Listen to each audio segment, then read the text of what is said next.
60 ஆண்டுகளில் காங்கிரஸ் சாதிக்காததை நாங்கள் 6 ஆண்டுகளில் சாதிப்போம்னு சொல்லி சவால் விட்டீங்களா இல்லையா? நீ என்ன வாயில வருது அந்த வார்த்தை? என்ன புடுங்குனீன்னு கேட்குது. ஆனா மனசு வர மாட்டேங்குது. உங்களுக்கு பிரச்சனை வரலங்கிறது தானே உண்மை. அது நீங்க ஒத்துக்க மாட்டேங்கிறீங்க. 45 நாளா நீங்க தான் அந்த கலவரங்கள்லாம் பண்ணிட்டீங்க. இன்னைக்கு கூட அமித்ஷா என்ன இந்த 10 சொல்றாரு? வருஷமா எந்த கலவரம் நடந்திருக்குன்னு கேக்குறேன். அததான் சொல்றேன். கலவரம் செய்றவங்களே ஆட்சிக்கு வந்துட்டாங்க. நான் ஒரு பெங்காலியா பிறக்கலைன்னு சொல்லி ஒவ்வொரு நாளும் இரவும் ஐயோ வேதனைப்படுறான். அப்படி பேசியிருக்காரு. கருணாநிதி கூட தான் சொல்லுவாரு, ஒரு இடத்துக்கு நான் கம்யூனிஸ்டா இருக்கேன், எனக்கு கம்யூனிஸ்டா இருக்கணும்னு ஆசை அப்படின்னு சொல்லுவார். ஒரு இடத்துக்கு அரசியல்வாதிகள் பேசுறது தானே. என்னவோ ஆயிருக்கு சார்.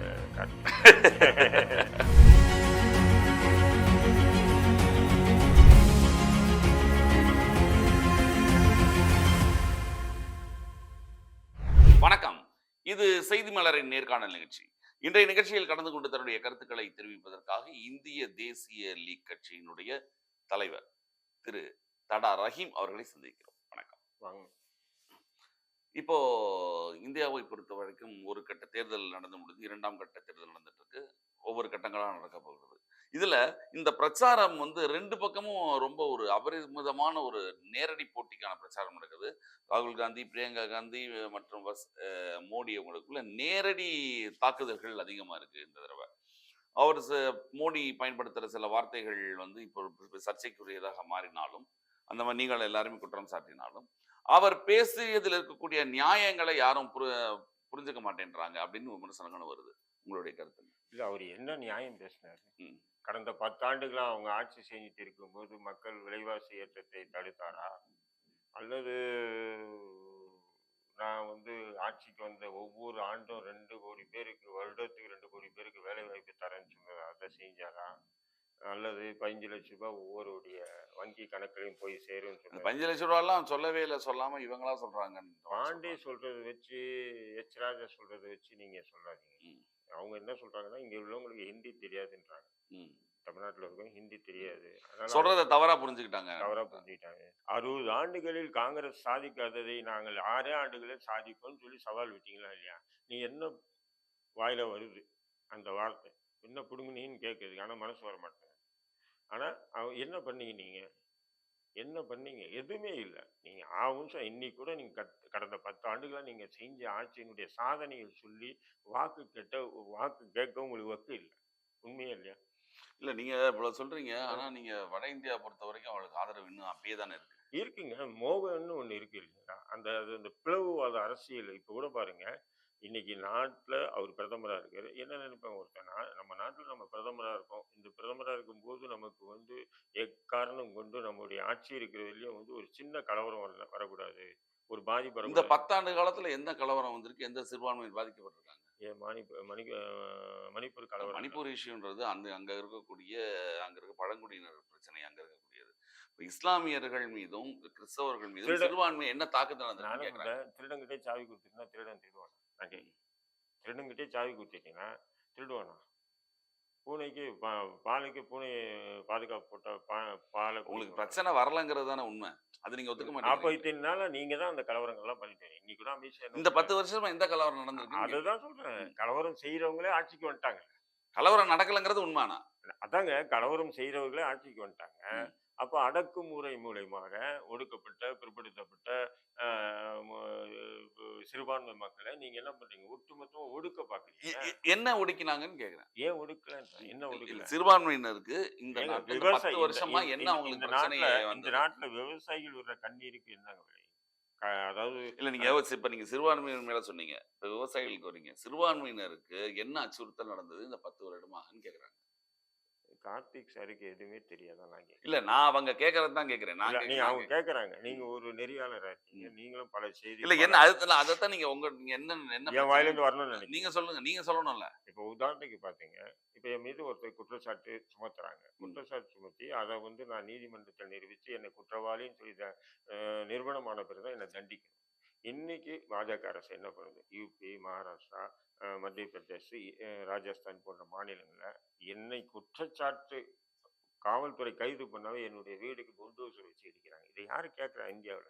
சார், காங்கிரஸ் கவர்மெண்ட்லயும் தடா புடாலாம் இருந்தது. நான் தடாபுடான்னு கேட்கல. ம், இது வந்து அது கூட வழக்கு சம்பந்தப்பட்ட நபர் குற்றம் செஞ்சான்னா, அவங்க மீது வழக்கு போட்டது. காங்கிரஸ் வந்து உத்தம புத்திர கட்சி, நல்ல கட்சின்னு சொல்லி வாதிக்க வரல நான். ம், பாஜகனுடைய அயோக்கியத்தனத்தை நீங்க சொல்லுங்கன்னீங்க. இத தான் சொல்றேன். ம். ஒரு போராட்டம் பண்றாங்க. அந்த போராட்டத்துல கலவரம் வருது. அந்த போராட்டத்துக்கு காரணமானவர்கள்ன்னு சொல்லி எத்தனை பேருடைய வீடுகள் புல்டோசர் வச்சு இடிக்கப்படுது? சொல்லுங்க. இதெல்லாம் வந்து ஜனநாயகத்துக்கு உட்பட்ட செயலா? சரி. நீ வந்து நாங்க வந்து சட்டத்துக்கு விரோதமா ஆ குற்றம் செஞ்சா, நான் அவங்க மீது இப்படி நடவடிக்கை எடுப்பேன்னா, நீ மற்ற தரப்புல எடுக்கிறது இல்லையே. ஒன்லி முஸ்லிம தானே எடுத்துட்டு வர. அ இப்ப கூட இல்ல ஒரு நீங்க இந்த இஸ்லாமியர்களுடைய வாக்குன்ற ஒண்ண வச்சு காங்கிரஸ் வந்து பிரிவினைவாதத்தை காங்கிரஸ் தான் ஊட்டுது அப்படின்றாங்க. நான் இஸ்லாமியர்கள் வாக்குக்காக அவர்களுக்கு போலி வாக்குறுதிகள் குடுக்கிறது, அவர்களை தேவையில்லாமல் அவர்கள வந்து மயக்கிற மாரி விஷயங்கள செய்றதெல்லாம் காங்கிரஸ் தான் அப்படின்ற மாரி குற்றச்சாட்டு இவங்க சொல்றாங்க. அதாவது பாஜகவுக்கு நான் தான் என்ன சொல்றேன், நீங்க 2014ல இந்த பிரச்சாரத்த எடுத்தீங்களா? எடுக்கலையே. அப்ப 2014ல என்ன 2014ல என்ன பிரச்சாரத்த எடுத்தீங்க? விலைவாசி குறைப்பு, வேலைவாய்ப்பு அதிகப்படுத்துறது, நவீன இந்தியாவை உருவாக்குறதுன்னு சொல்லி எடுத்தீங்க. 2019ல என்ன எடுத்தீங்க? பிரச்சாரத்த முன்னெடுத்து ஆட்சிய பிடிச்சீங்க.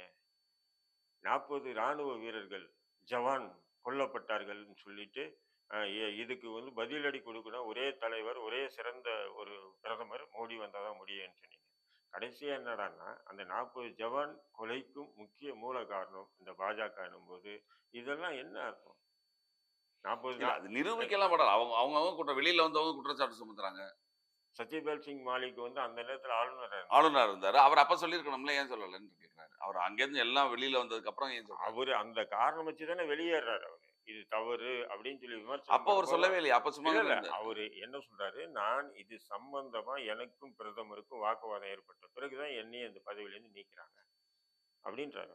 ரிபப்ளிக் டிவியினுடைய உரிமையாளர் அர்ணவ் கோசாமிய மகாராஷ்டிரா காவல்துறை கைது பண்ணி அவருடைய செல்போன் சர்ச் பண்ணும்போது, அந்த புல்வாமா தாக்குதலுக்கு 1 வாரத்துக்கு முன்னாடி பாபா அணு ஆராய்ச்சி பாபா அணு உலை ஆராய்ச்சி மையத்தினுடைய முன்னாள் தலைவர் குப்தாவும், அருணாதரசாமியும் பேசிக்கிட்ட சார்ட்டே கிடைச்சது இல்லையா? அது அவங்க வாட்ஸ்அப்ல ம். பேசிக்கிட்ட சார்ட். அது என்ன 2019ல என்ன இந்த 2019ல வந்து அமோக வெற்றி பெறுவார்ன்னு அருணா கோசாமி சொல்ல. அதுக்கு அந்த தரப்புல வந்து எப்படி வெற்றி பெறுவார்ன்னு சொல்ல. இல்ல ஒரு சம்பவம் நடக்க போகுது அப்படின்னு சொல்ல. இப்படி 2 பேரும் கலந்துரையாடுகை இன்னைக்கு கூட நீங்க கூகுள்ல போய் சர்ச் பண்ணுங்க. அருணா கோசாமியுடைய அந்த அருணா கோசாமி அண்ட் பாபா குப்தா சார் 2 பேருடைய இதுவும் வந்து நீங்க இது பண்ணீங்கன்னா கிளீனா வருது பாருங்க. 2 பேரும் என்ன சொல்றாங்க? இது மாரி ஒரு சம்பவம் நடக்க போகுது. அந்த சம்பவத்திற்கு பிறகு பாகிஸ்தான் மீது மிகப்பெரிய தாக்குதல் நடக்குது. இது 2 சம்பவமும் திட்டமிட்டு நடந்துச்சுன்னு சொன்னா, வந்து மிகப்பெரிய வெற்றி பெறுவார். அதே மாரி பெற்றாங்களா இல்லையா? சரி 2014ல அப்படி சொன்னீங்க விலைவாசி உயர்வு. 2019ல ஒரு 40 ராணுவ வீரர்கள பலி குடுத்துட்டு, அது பாகிஸ்தான் தான் காரணம்னு சொல்லிட்டு நீங்க என்ன பண்ணீங்க? வெற்றி பெற்றீங்க. இப்போ நீங்க அதெல்லாம் கூட சொன்னா மக்கள் நம்ப மாட்டான். இப்ப என்ன பண்ணீங்க? 2006ல மன்மோகன் சிங் பேசினாராம். ம்.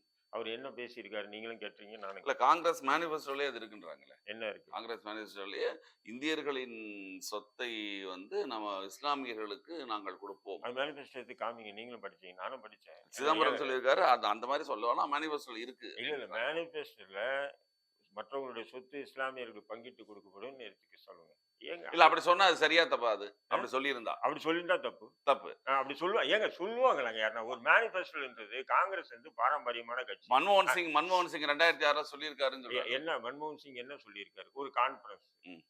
அது எப்படின்னு சொன்னீங்கன்னா, அ எங்க போறோமோ, அங்க அதுக்கு ஏத்த மாரி பேசுவாங்க. எப்பவுமே அது முதல்வர்களா இருக்கட்டும், பிரதமரா இருக்கட்டும். பிரதமர் கூட ஒரு கோயில் திருவிழாவுக்கு போய் அந்த கோயிலுடைய பாரம்பரியத்த உயர்த்தி பேசுவார். அந்த மாரி நிலையில ம். என்ன அவரு சொன்னாரு நீங்களே கேளுங்க, சொல்லுங்க. கேளுங்க. ம். அந்த மாரி ஒரு சூழல்ல இவரு என்ன பண்றாருன்னா, அந்த ஒடுக்கப்பட்ட ஆ SC, ST, OBC plus minority ம். பீப்பிள்ஸ் கான்ஃபரன்ஸ் நடக்குது. அந்த ம். கான்ஃபரன்ஸ்ல பேசும்போது என்ன சொல்றாரு, இப்போ நம்ம வீட்ல கூட என்ன சொல்லுவோம், 4, 5 பிள்ளைங்க இருப்பாங்க. "டேய் ஒருத்தன் விட்டு குடுக்காதீங்கடா. அவன் ஒருத்தன் திறமையானவன்டா. இன்னொருத்தன் திறமை இல்லைன்னா அவன தூக்கி விடுங்கடா." அப்படின்ற மாரி ஒரு ஒரு டீச்சர் என்ன சொல்லுவாரு, "டேய் இத்தனை பேரும் படிக்கிறீங்க. சில பேர் படிக்காத பசங்க இருப்பாங்க. அவங்களுக்கும் நீங்க என்ன பண்ணுங்க, மண்டையில ஏற வச்சு அவங்களுக்கு ஒரே நிலையில உயர்த்துங்கடா." அந்த பேசிக்ல தான் மன்மோகன் சிங் என்ன சொல்றாரு, எஸ்சி, எஸ்டி, ஓபிசி எல்லாத்தையும் சொல்றாரு.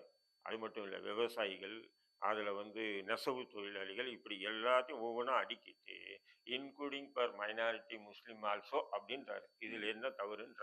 நீ அது எல்லாத்தையும் விட்டுட்டு கடைசி வரை பிடிச்சுக்கிட்டு இது தேர்தல் நேரத்துல பிரிவினைவாத பிளவுவாத அரசியலை செய்வது ஒரு பிரதமருக்கு அழகான செயல் சொல்லுங்க.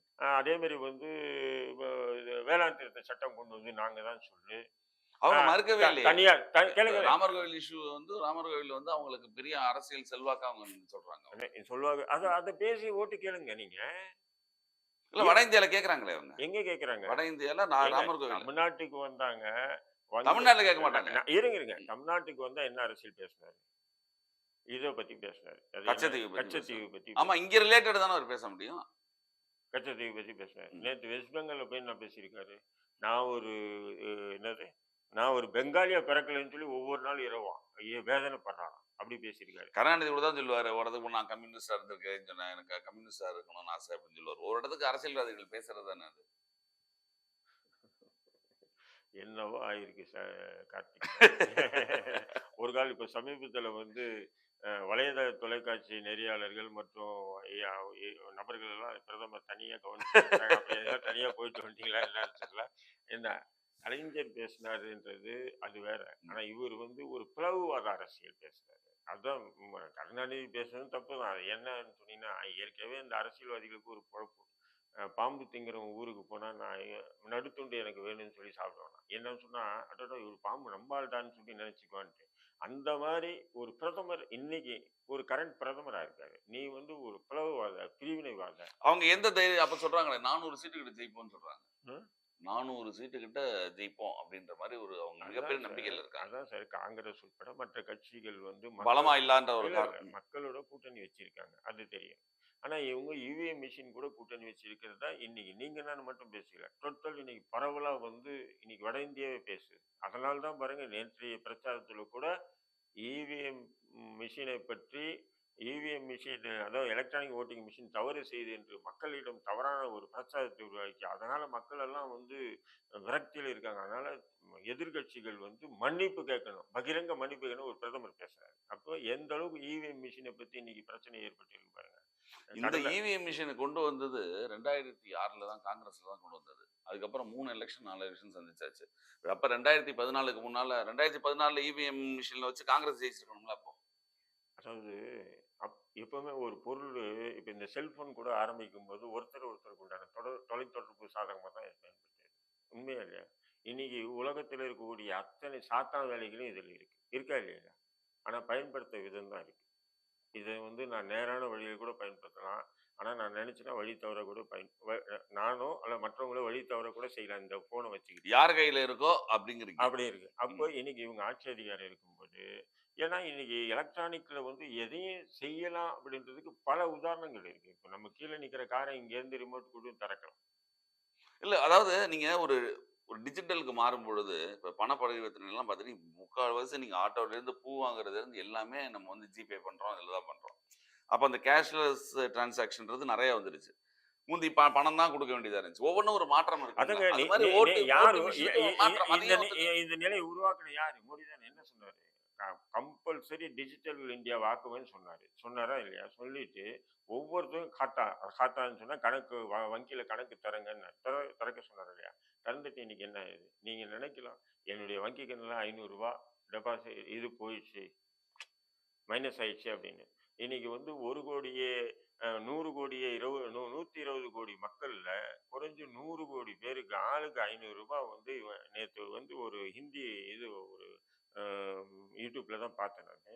குறைஞ்சது 100 கோடி பேர் ஒரு ஆளுகிட்ட இருந்து ரூ. 100 எடுத்தா கூட 1,00,000 கோடிக்கு மேல இவங்க பாஜக வந்து இந்த வங்கி மூலியமா கொள்ளையடிக்கப்பட்டிருக்கு இந்த 10 ஆண்டுகள்னு சொல்லி கணக்கு வழக்கு சொல்றாங்க. 1,00,000 2,00,000 கோடிக்கு மேல இவங்க வந்து கணக்கடிச்ச வங்கிகள் மூலியமா அது பாஜக தனிப்பட்ட ரிசர்வ் பேங்க்குக்கு தானே போகுது அது. அஹ், ரிசர்வ் பேங்க் தானே போகுது.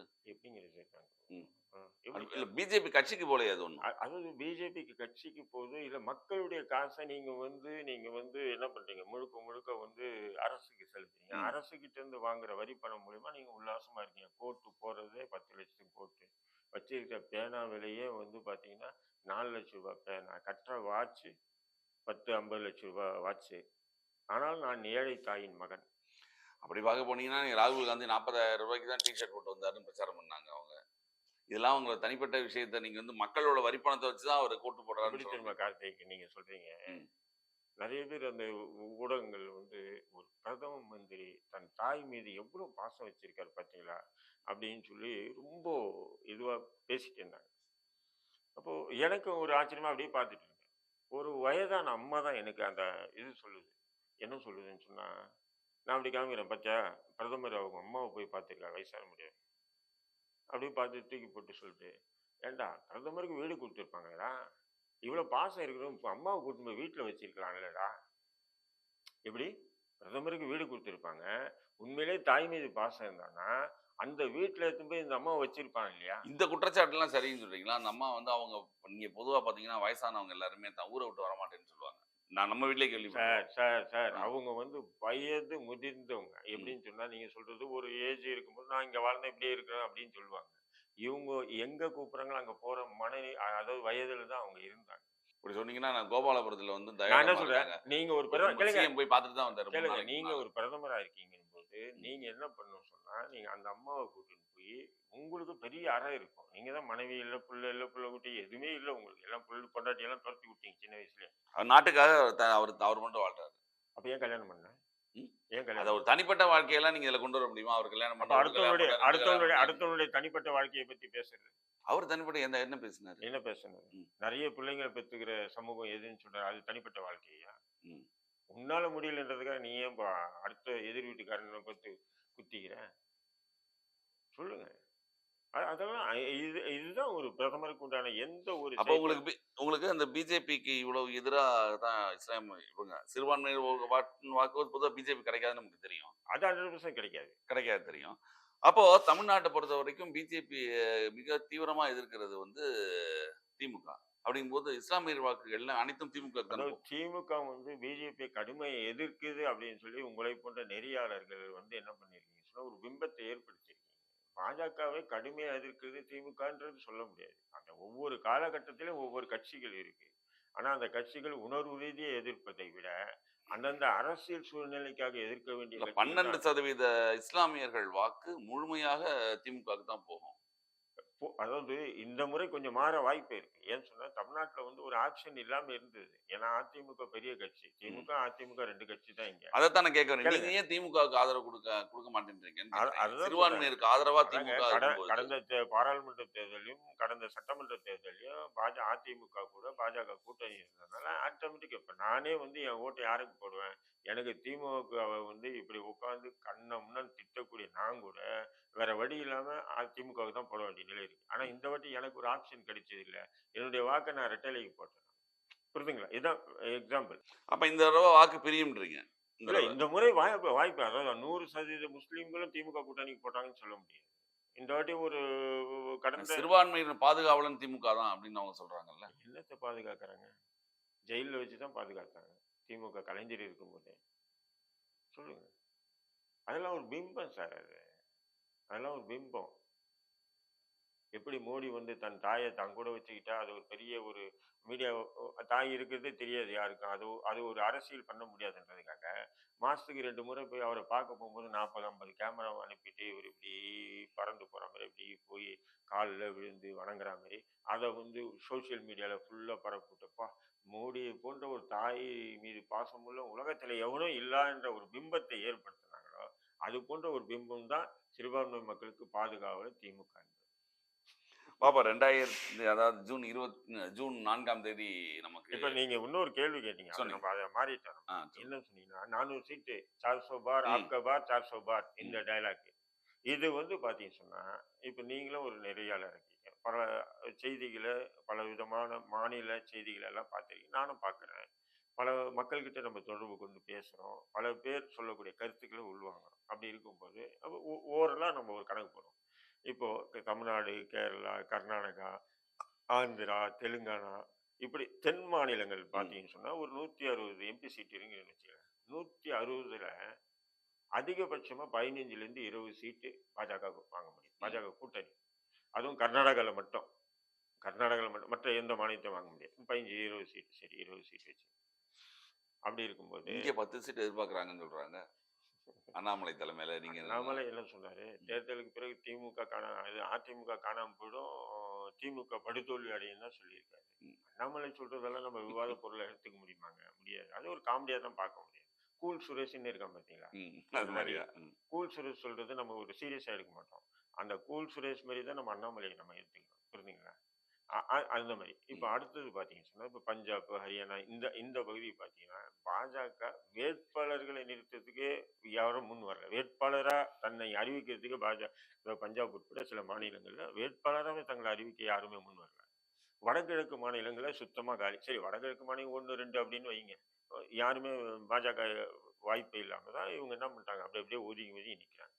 இப்ப அடுத்த கட்டமா இப்ப டெல்லி பார்த்தீங்கன்னா, இப்ப ஹரியானா, பஞ்சாப், டெல்லி எல்லாமே பார்த்தீங்கன்னு சொன்னா, இப்போ இந்தியா கூட்டணிக்கு தான் வாய்ப்பு. ஏன்னா அவங்க கூட்டணியில இருக்காங்க. ஆம் ஆத்மி, காங்கிரஸ் எல்லாமே கூட்டணி இருக்காங்க. வாய்ப்பு இருக்கு. இப்ப இந்த பக்கம் பார்த்தீங்கன்னா, பீகார்ல வந்து லாலு பிரசாத் யாதவ் ராஷ்டிரிய ஜனதா தளமும், காங்கிரஸ் உட்பட கம்யூனிஸ்டுகள் ஒரு மிகப்பெரிய ஒரு கட்டமைப்பு உருவாக்கிட்டாங்க. இப்ப சமீபத்தில கூட ஒரு சாதாரணமா தேர்தல் பிரச்சார கூட்டம் கூட பிரம்மாண்டமா இருந்தது. அது ம், யாருமே அந்த அளவுக்கு இருந்தது. இப்ப இவங்களுக்கு அதிகமா எதிர்பார்க்கிற இடம் உத்தரப்பிரதேஷ், மத்திய பிரதேஷ், ராஜஸ்தான், ம், சத்தீஸ்கர் இந்த இந்த ம், ம். நடுவுல இருக்கக்கூடிய இந்தியாவுல தான் இவங்க எதிர்ப்பாங்க. அப்ப நடுவுல இருக்கக்கூடிய இந்தியால நீங்க 90 சீட்டு பிஜேபி இது உத்தரப்பிரதேசலயும், மத்திய பிரதேசலயும், இங்க எல்லாமே ஜெயிச்சா கூட 400 எப்படி வருவார்? 200க்கு மேல தாண்டாது. இது எல்லாமே ஜெயிச்சா கூட நான் 200க்கு மேல தாண்டாது. அப்ப சான்ஸ் ஆகல பார் 400 பார் எப்படி? பாப்போம் ஜூன் 4ஆம் தேதி தெரிஞ்சிரும் என்ன அப்படின்ட்டு. நிச்சயம். கண்டிப்பாக தெரிஞ்சிரும். அந்த தேர்தல் முடிவுகள் வந்தப்போ மீண்டும் உங்களுடைய கணிப்புகள் எப்படி, நம்மளுடைய கணிப்புகள் எப்படி, எப்படி நாம் விவாதிப்போம். மிக்க நன்றி. நிகழ்ச்சியில் வந்து கலந்து கொண்டு தங்கள் மேலான கருத்துக்களை தெரிவித்தது.